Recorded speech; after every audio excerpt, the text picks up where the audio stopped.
como é que um investidor consegue montar uma carteira? Para mim, não existe comparação de renda fixa com renda variável.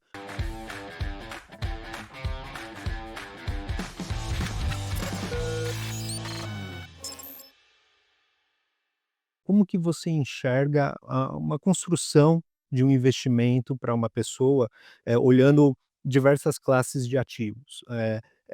Como que você identifica, assim, o papel de uma renda fixa, de um fundo imobiliário? Eu sei que você tem uma visão particular sobre isso, eu queria que você dividisse com a nossa audiência. Eu acho que cada ativo, quando você estuda e entende as características de cada um dos ativos, ele é capaz de gerar um retorno inerente à sua atividade, à maneira com que ele é constituído e como ele remunera. Aqui, renda variável vai pagar dividendos, a renda fixa vai ter o seu juro composto, algumas até distribuem esses juros. Então, tem características. Para que serve isso? Para nada. Mira, como assim para nada? Se eu não sei o que eu quero, eu começo sempre falando para os meus alunos: quem não sabe onde quer chegar, qualquer lugar serve, até lugar nenhum. Se você não sabe o que você quer, você não tem como chegar e escolher determinado ativo. É como se você dissesse para mim assim: ah, eu quero ir para o Japão. Tá bom, mas eu vou de quê? Ah, acho que eu vou de carro. Não, assim, você tem que entender como é que funciona para casar a sua necessidade. Então, o passo primordial de tudo é: escolha o investimento de acordo com a sua meta. Qual a meta que você tem? A meta zero, a meta menos um é quitar as dívidas, né, não ter dívidas. Mas depois que passou dessa meta, a meta zero é a reserva de emergência. Quais ativos que cabem na reserva de emergência? Ativos de liquidez imediata, fundos D0 que acompanham o CDI, que pelo menos paguem 100% do CDI, renda fixa também, Tesouro Selic, CDB de liquidez diária, que paguem pelo menos 100% do CDI. Esses ativos compõem esse tipo de necessidade de carteira. Eles servem para uma carteira de renda? Não, porque eles não são geradores de renda. Eles são geradores de juros e tudo bem. Cabe na carteira de reserva de emergência fundos imobiliários e ações? Não, esses são para outra necessidade. Então, a gente vai casar todos os ativos de acordo com cada uma das necessidades. Ah, eu tenho a necessidade, a meta de independência financeira. Naturalmente, normalmente, para quem está construindo patrimônio, é uma meta de longo prazo. Quem casa com longo prazo? Ações, fundos imobiliários e tesouro direto, porque são ativos que você vai investir aí por mais de 10 anos tranquilamente. Na renda fixa, só o tesouro direto tem. Tudo bem, os fundos abertos também, você pode carregar por muitas dezenas de anos, mas naturalmente o tesouro direto é o ativo que você leva para 10, 15, 20, 30 anos. É mais comum você escolher esses ativos. Mas cabe em outras metas de, por exemplo, vou trocar de carro daqui a 2 anos, um ativo para 10 anos? Não cabe. Então é apenas, juntar a sua necessidade com o ativo que é compatível com aquilo ali. Isso já resolve a maioria dos problemas, porque as pessoas simplesmente: "Ah, o Mira falou que o ativo tal é bom", aí compra. E aí não sei quem, Baroni falou que ativo tal é bom, aí compra, compra, e aí olha aquele monte de ativo numa cesta com uma grande salada, que é aquela salada de frutas sem sabor, porque você não sabe nem por que que tem o percentual de cada ativo na sua carteira. Você não precisa ter uma diversificação extremamente, sofisticada, pensando em Markowitz na distribuição da sua carteira. Você pode fazer a diversificação leiga, mesmo percentual para cada ativo, mas se você não casa o ativo com a sua meta, já vai estar errado. Não importa a diversificação que você faça, já está errado. Ah, vou pegar um fundo imobiliário e vou botar na reserva de emergência. Não importa percentual, diversificação já começou errado, entendeu? Dessa comparação que o investidor muitas vezes faz com a renda variável e CDI, né.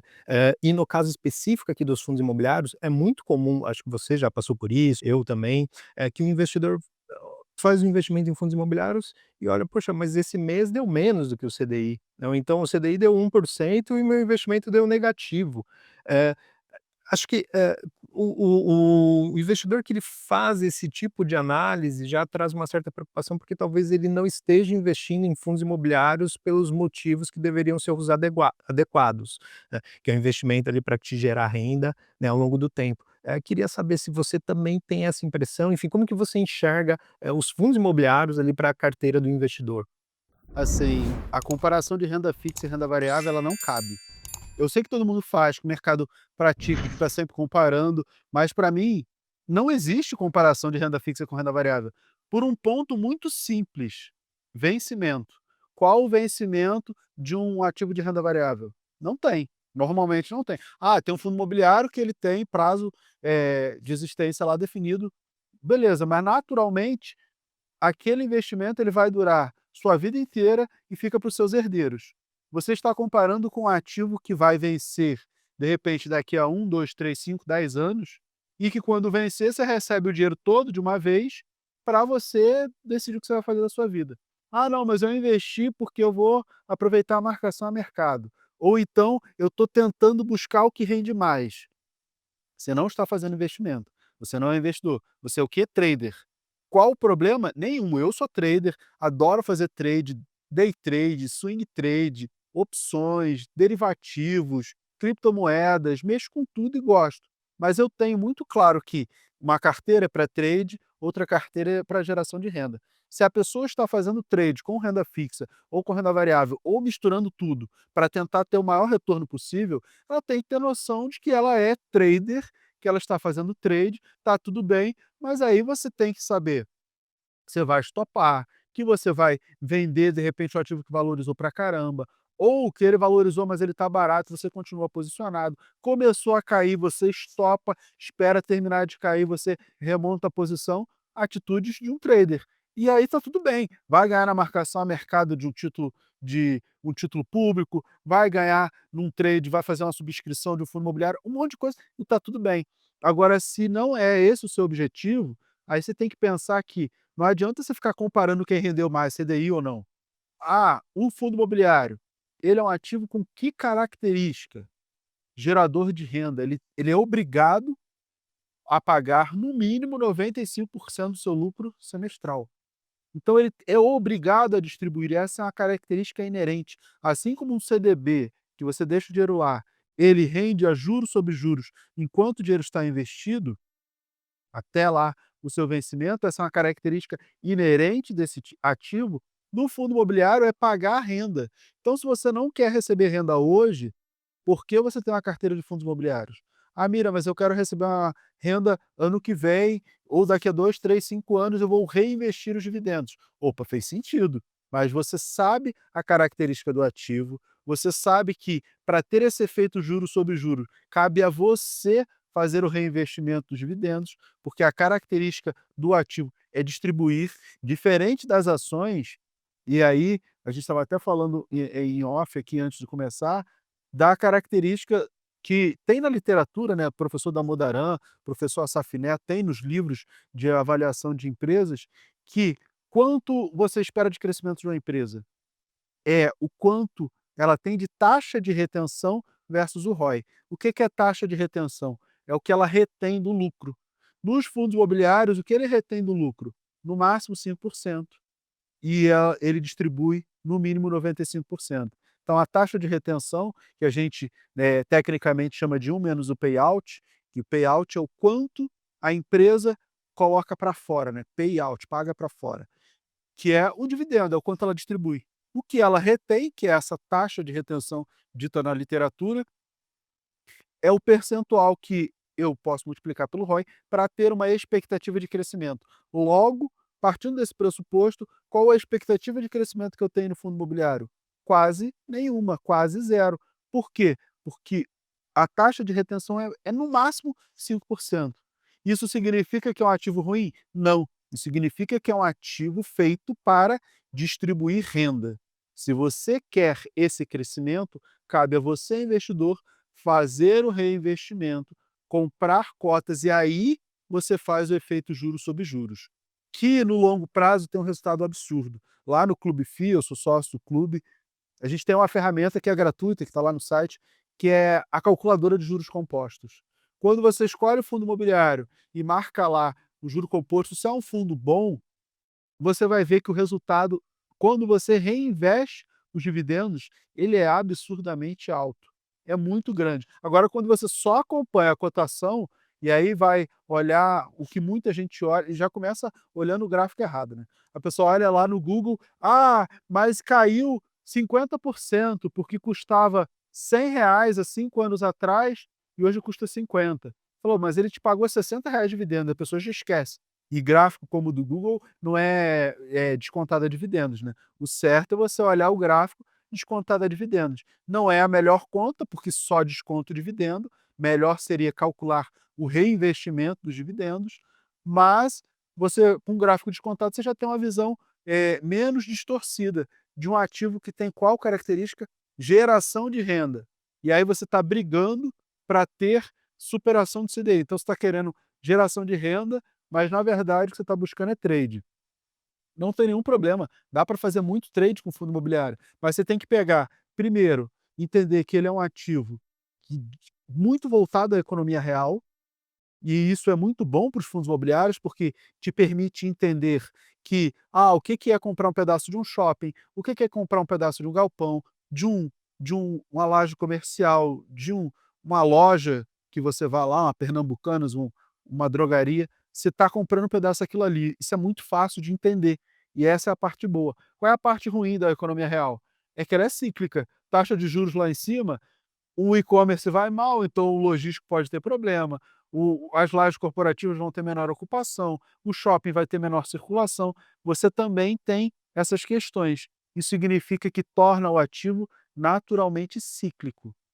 Você entende esses ciclos? Você consegue fazer o trade da sua carteira, como eu estava falando que você pode fazer trade com fundo imobiliário?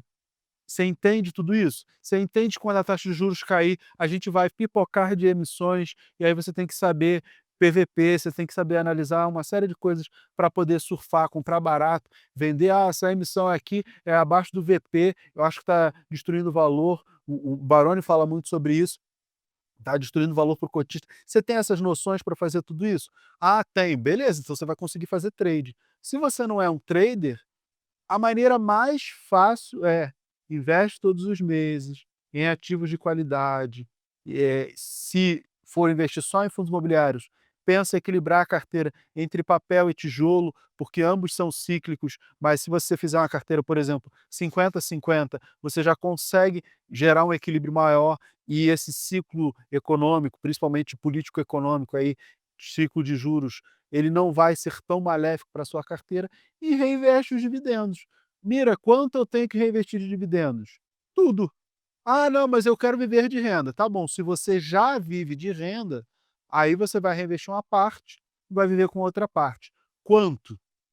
Eu sempre ensino aos meus alunos, você pensa numa carteira que te pague 0,5%, vive com 0,5%, mas busca uma carteira que vai te pagar 0,75, 0,8, 1, de repente se a Selic estiver alta vai te pagar muito mais, vai te pagar 1,5, 1,1, 2, 1,1. Hoje você monta uma carteira que te pague 1% com tranquilidade em fundos imobiliários. Só que você vai pegar todo esse excedente e vai reinvestir, porque aí você faz frente à inflação, você vai fazer a tua carteira crescer e se multiplicar, continuar crescendo, e você vai ter ali o teu custo de vida de 0,5%. Mira, mas o meu custo de vida vai aumentar.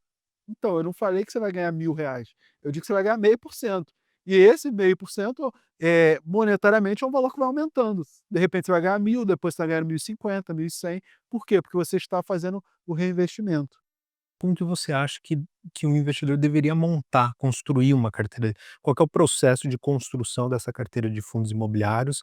E se hoje é possível montar uma carteira, acessível para aquele investidor que está começando a investir e muitas vezes não tem o dinheiro necessário, né, para, enfim, um capital significativo para ter uma diversificação ideal, enfim, e também fique à vontade para completar algum ponto ali que o professor nos trouxe. O outro professor, né? Como é que um investidor consegue montar uma carteira? De uma maneira bem simples. Eu sou um defensor de que o fundo imobiliário é um excelente ativo para as pessoas começarem. Mira, mas você falou que paga pouco. Eu acho que o grande benefício do fundo imobiliário para quem está começando, para quem ganha pouco, é a educação. Por quê? Porque de imediato você já entende qual é o objetivo. Você comprou, às vezes no mesmo mês ou no mês seguinte, no máximo, assim, na maioria dos fundos, né? No mês seguinte, no máximo, você já recebeu o dividendo. Então você já entendeu a lógica. Eu comprei um pedaço, vou receber um pedacinho daquilo ali, no mês seguinte eu não fiz nada e recebi de novo, então você vai entendendo. A minha filha mais velha, vai fazer 14 anos, quando ela tinha 8, eu ensinei sobre fundos imobiliários para ela, falei: "Ó, tá vendo aquele shopping lá? Você pode ser dona de um pedacinho desse shopping". E aí se circula mais gente, as lojas estão mais movimentadas, você ganha mais, e aí, se está menos movimentado, você ganha menos. Ela conseguiu entender, ela falou: "Ah, então eu só quero o shopping que está lotado". Falei: "Exatamente". Então, você já consegue isso ela tinha 8 anos, é fácil de entender. Então tem um caráter pedagógico muito grande. Inclusive, a mesada da minha filha paga por uma carteira de fundos imobiliários. Aí ela sabe que se ela reinvestir, ela ganha mais, se ela usar, ela só ganha aquilo ali, e se os fundos estiverem mais ocupados, os shoppings tiverem mais gente circulando, ela ganha mais, se tiver menos gente, tem um monte de loja vazia, vai ganhar menos, ela entende essa dinâmica mais facilmente. Então eu acho que é muito fácil para quem está começando entender o que é o fundo imobiliário, que é um ativo gerador de renda, essa é a característica principal. Como eu acho que um leigo pode começar? Fundo imobiliário é muito fácil de investir, extremamente fácil. Você pode começar pelos os setores que eu chamo de o filé mignon dos fundos imobiliários. 3 setores: laje corporativa e renda urbana, shopping e logístico. Você já tem os 3 principais setores. E claro que você vai botar os fundos de papel, já falei que são cíclicos, né, a gente tem a economia, então para equilibrar, você pode botar a carteira fundo de papel, que é a nossa, renda fixa imobiliária, que eu chamo, né, os recebíveis imobiliários, e mais esses 3 setores. Você pode fazer uma carteira pensando mais em longo prazo, e aí ter mais tijolo, e você pode ter 75% tijolo, 25% papel.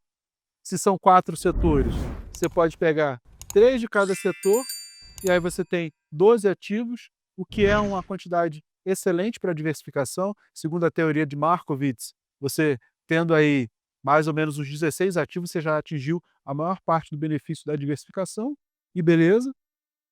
Ou se você quer ter uma carteira meio a meio, você teria esses 3 setores, 2 de cada setor e mais 6 fundos de papel, que aí você tem 12 fundos, 6 de tijolo, 6 de papel, para ter equilíbrio.